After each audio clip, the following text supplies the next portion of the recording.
Los Ángeles Press, las noticias que no se escuchan en tu país. La desinformación, un virus más letal que el COVID-19. ¿Qué tal? Buen día. Soy Enrique Domínguez, colaborador de Los Ángeles Press. Con una bajeza sin precedentes que implica el daño a un buen número de personas causado por la desinformación, la oposición política en México se dedica a la difusión de mentiras, acusaciones y calumnias a cualquier decisión que se tome por parte del gobierno federal. Por ahora, el panorama internacional sobre la pandemia del COVID-19 se puede mostrar en el Centro de Ciencias de Sistemas e Ingeniería de la Universidad Johns Hopkins. Hay hasta el momento 785.979 casos confirmados de personas contagiadas por el coronavirus.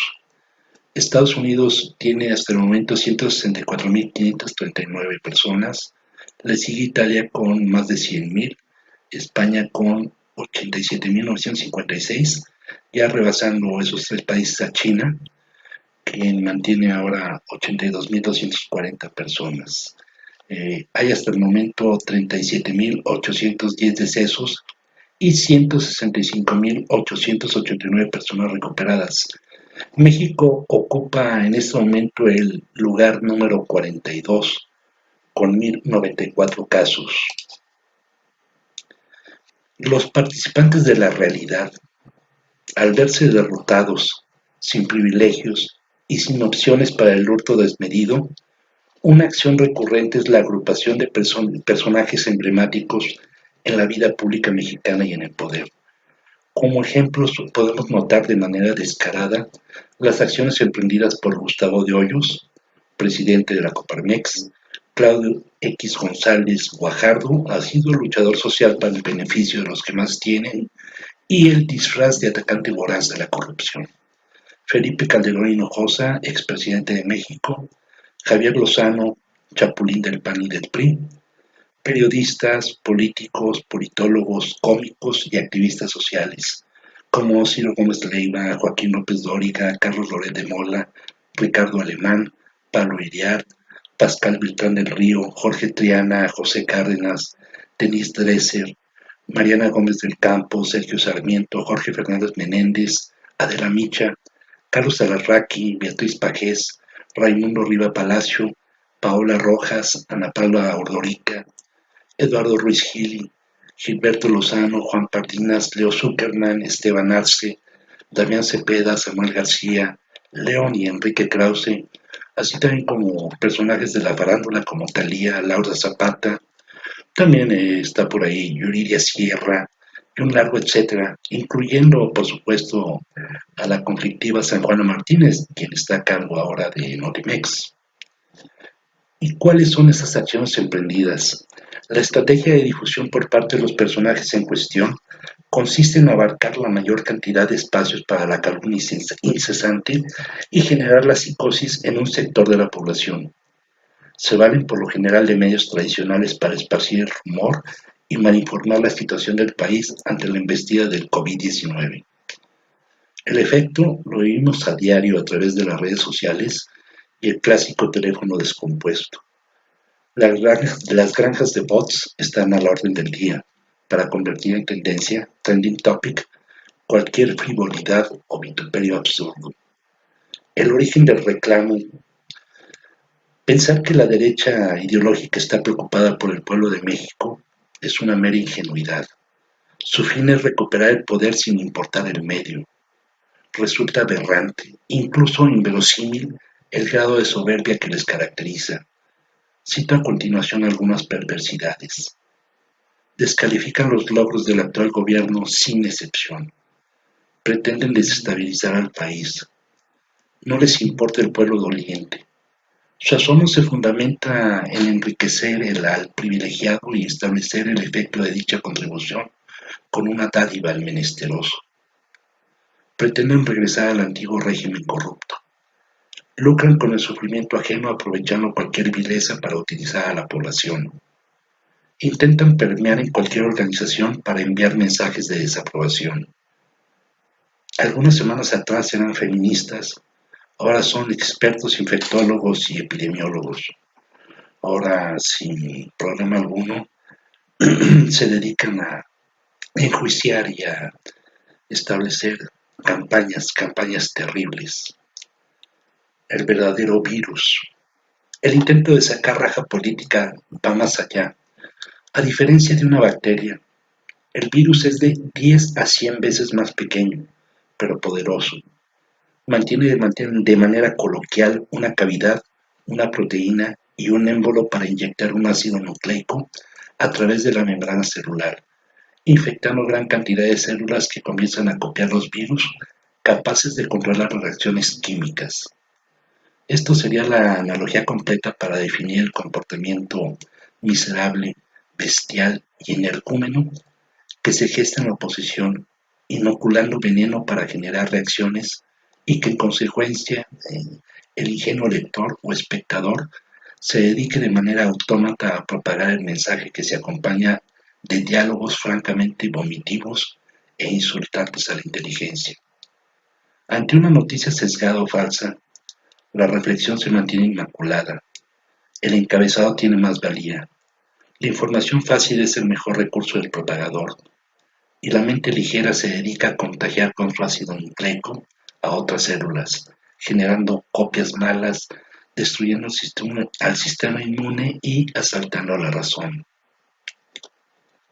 Quien rinde pleitesía a los amos y señores se encarga de generar psicosis, alerta de casos graves, ocultos y dan a entender una gran conspiración para acabar con la raza humana. Y en otros casos generan sospechas e incertidumbre del manejo de la Secretaría de Salud. Si tiene usted la duda, consulte al doctor Paco Moreno, erudito sin duda, pero con un comportamiento digno de un vasallo al servicio de Alfonso Díaz, que es un itamita director del Hospital ABC. Generalmente una persona educada en el ITAM mantiene y tiene la tendencia a tener esas ideas absurdas acerca de la concepción de un sistema económico. Generalmente son opositores y siempre tratan de entablar una confrontación. Es por ello que la labor de Paco Moreno quizás sea un erudito, sin embargo, se dedica completamente a estar denostando y a lanzar improperios en contra de la información oficial que se gesta como una manera de estar mejor enterados de la situación. Adelantarse a los escenarios decretando encierros y cuarentenas son medidas que toman algunos gobernadores y alcaldes sin pensar en las afectaciones. Hace unas semanas, cuando todavía se vivía la fase 1, tenemos como ejemplo a Enrique Alfaro con sus 5 días de encierro, Jaime Ledoro Rodríguez Calderón el Bronco, con avisos alarmistas por toda la ciudad de Monterrey y municipios aledaños, además de estar aislando a las personas. La alcaldesa de Acapulco, Adela Romano Campo, de Morena, ordenando el cierre de bares, restaurantes y plazas. Y Javier Nava, alcalde de la ciudad de San Luis Potosí, ordena el cierre de parques, bares y restaurantes. Es importante señalar que ya estamos ahora en una fase 2 y en transición hacia la fase 3. Eso implica tomar otras medidas. No es de dudarse que en unas semanas más estemos ante un punto de inflexión, pero la pandemia mantenga un ritmo acelerado de contagios. Pensar que se actúa de manera responsable anteponiendo situaciones ante el COVID-19 no evita que la pandemia siga avanzando, sobre todo si tomamos en cuenta que es ineludible generar encierros anticipados. Vuelvo a recalcar, es cuestión de analizar que no es posible detener una economía de esa manera, sobre todo cuando iniciaban el periodo de contagios. Ahora ya están tomando otras medidas. El 3 de enero de 2020 México se empezó a preparar ante la pandemia. Ante la pandemia se aprobó un fondo de 180.733 millones de pesos. Es un tope máximo para enfrentar la crisis sanitaria con el brote del COVID-19. Ante la expectativa de no contar con recursos suficientes, esto no generaría deuda soberana, no externa. Comunicación efectiva de manera oficial diariamente. generación de campañas informaron las medidas a tomar, y personajes con gran capacidad y sustento científico a cargo de estas labores. ¿Cuál es la situación actual?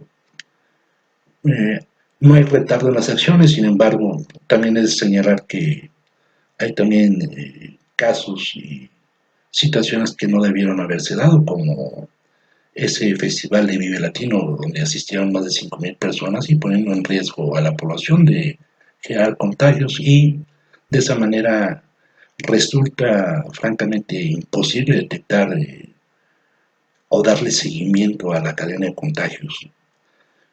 El aumento de casos y decesos irá en aumento con alzas importantes controlables hasta este momento, sin embargo se ha estado disparando. Hay que prepararse para una larga pandemia. Las etapas o fases no se miden en función de casos. Estos son definidos por el punto máximo de transmisión, y no es una decisión caprichosa. No es de decir a las 100 personas se detecta tal fase y cuando estén contagiadas 1.000 otra fase. No, no se trata de eso, ya lo ha comentado Hugo López Gatell. Se trata de evaluar y entender las situaciones en las que uno puede determinar qué fases estamos viendo. El presupuesto de salud es de apenas un 3% del Producto Interno Bruto.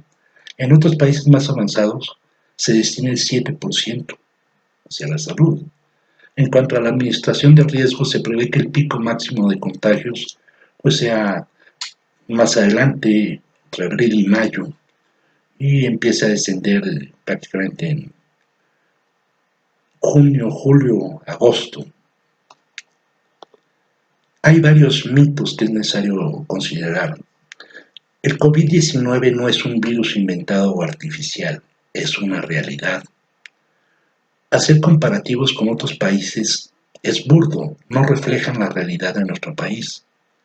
Hacer caso a otras instituciones no oficiales no garantiza la recuperación milagrosa. No hay cuarentena establecida, obligada, extremista. El medicamento cubano interferón no cura la enfermedad, se emplea solo como tratamiento. No existe vacuna. Al menos 18 meses pasarán para tener el antídoto, pues se requieren varios procedimientos que incluyen la observación en animales, comportamiento, reacciones, aprobaciones, validaciones y la prueba en humanos. El jabón es el mejor método de limpieza. Lavar agua, las manos con agua y jabón, muñecas, antebrazos, es lo más importante. El alcohol en gel es la segunda opción. El método coreano para decidir si se tiene la enfermedad del COVID-19 es un dispositivo de sospecha de diagnóstico. Su calidad es limitada en la sensibilidad y especificidad. Atender las recomendaciones de medios extranjeros no garantiza la cura ni un beneficio, solo establece la ingenuidad de la persona que hace caso a situaciones que no consideran la evaluación que se hace por país. ¿Cuáles son las consecuencias de todo esto? Se prevé una crisis mundial de carácter económico y social. Sus afectaciones serán inminentes. Sin embargo, hay esperanza para salir de esta situación. Solicitar medidas para adelantar medidas de emergencia, como encierros obligatorios, no es la solución por el momento. Ello genera que las personas más vulnerables, viviendo al día sin ingresos, acabe por sepultar cualquier intención de combatir la pobreza. La guerra del petróleo entre los principales productores, como lo es Rusia y Arabia Saudita, ha tenido consecuencias terribles, llegando el precio del barril por debajo de los $16. Ha llegado incluso a los 12, 13 dólares.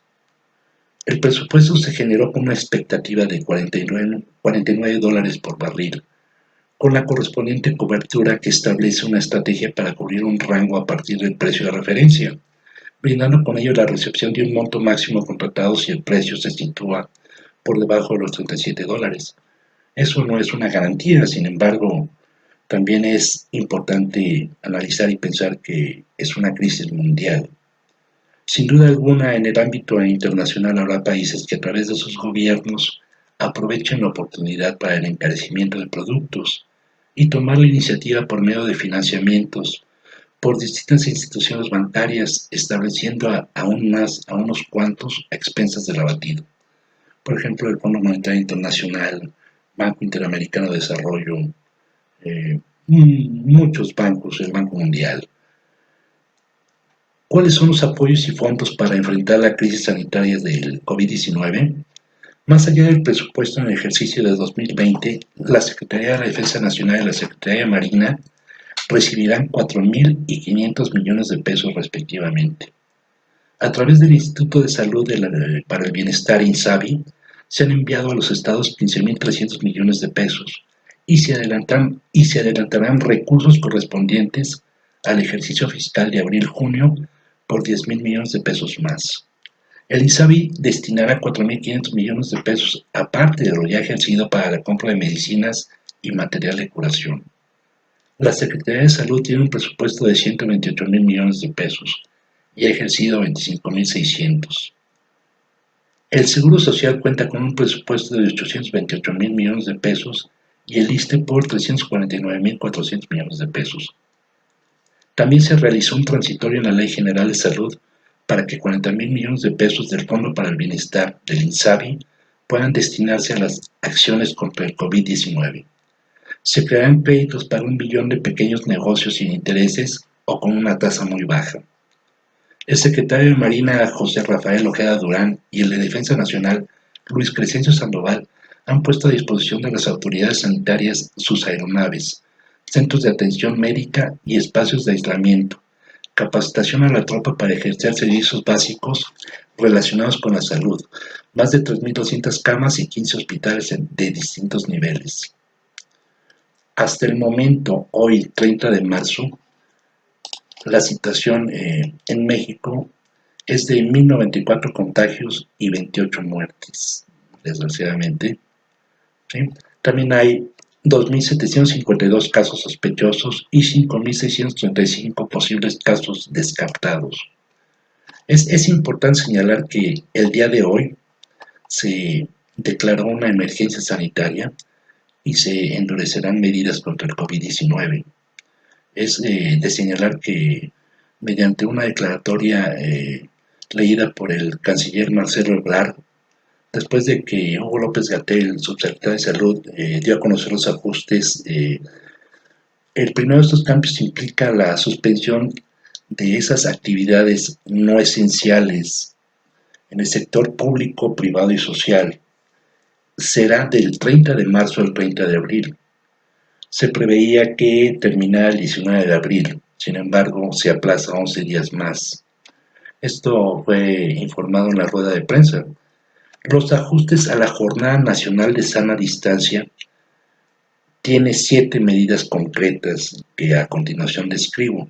1. Suspensión inmediata de actividades no esenciales del 30 de marzo al 30 de abril. 2. En los sectores esenciales no se realizarán reuniones de más de 50 personas. Lavado de manos, etiqueta respiratoria y mantener sana distancia. La sana distancia implica un alejamiento de las personas.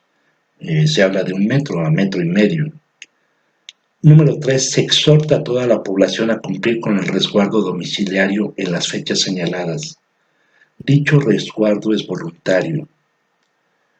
4. El resguardo se aplica de manera estricta a toda persona mayor de 60 años o con enfermedades que la hagan vulnerable al virus. Antes se hablaba de 65 años, ahora hablamos de 60 años en adelante. Número 5. Después del 30 de abril se emitirán lineamientos para el regreso escalonado a las diferentes actividades. 6. Se deberán posponer todos los censos y todas las encuestas que involucren interacción física. 7. La aplicación de estas medidas deberá realizarse con apego a los derechos humanos. También el subsecretario Hugo López-Gatell habló de que México vive un ascenso rápido en la cantidad de contagios. Es muy importante eso, ¿no? Inminentemente México se enfila a la fase 3. Eh, Ahí ya se prevé que los contagios sean de tipo endémico, ya sin posibilidad de hacer rastreo alguno. Es importante también señalar que si México no actúa ya en este momento para generar el aislamiento, el número de contagios se disparará y esto pondrá límite al sistema de salud. Es importante aplazar todo esto para que el contagio inminente se pueda dar poco a poco. También es muy importante también señalar que la medida de resguardo domiciliario es completamente voluntario, no es algo donde implique la fuerza pública para obligar a las personas a actuar. Siempre se habla del apego a los derechos humanos. Como conclusión, es necesario decir que sacar ventaja es una labor de la extrema derecha. Aplicará su estrategia con sofismas para continuar con la hipocresía de que todo pasado fue mejor. Se ha orquestado la campaña para el envenenamiento de la sociedad, con argumentos carentes de sentido. Tal es el caso del fondo creado para hacerlo efectivo en caso de una emergencia o una situación como el COVID-19. El Partido Acción Nacional argumenta que se debe de tomar ese dinero, el dinero que se tiene empeñado en hacer los proyectos como el Tren Maya, que quieren cancelarlo, los Dos Bocas, el programa Sembrando Vida y el uso de fondo de estabilización. Ellos quieren que se use el fondo de estabilización, es decir, que no se haga todo eso. Eso es parte de los ingresos presupuestarios. De ello, por esa manera, quieren que se cancele todo eso. Hablan de esos proyectos del Tren Maya y la refinería de Dos Bocas como obras faraónicas. No deseo imaginar cómo llamarían al nuevo aeropuerto internacional de México, el Naim, ahora sepultado. Quizá lo hubiesen llamado obra celestial o padre de los faraones, pues su construcción hubiese implicado más de lo que ellos pretenden obtener, creyéndose redentores de los mexicanos. La hipocresía, la calumnia y una visión abyecta caracteriza a aquellos que orquestan el deseo vehemente de generar incertidumbre y el deseo harto morboso de destruir a México, solo para saciar su sed de venganza ante la imposibilidad de hacer lo que mejor hacían, robar. Alarmar y generar angustia en la población es un recurso barato, de baja efectividad, que la historia tarde o temprano recriminará a sus gestores por su vileza. Muchas gracias por escuchar. Los Ángeles Press, las noticias que no se escuchan en tu país.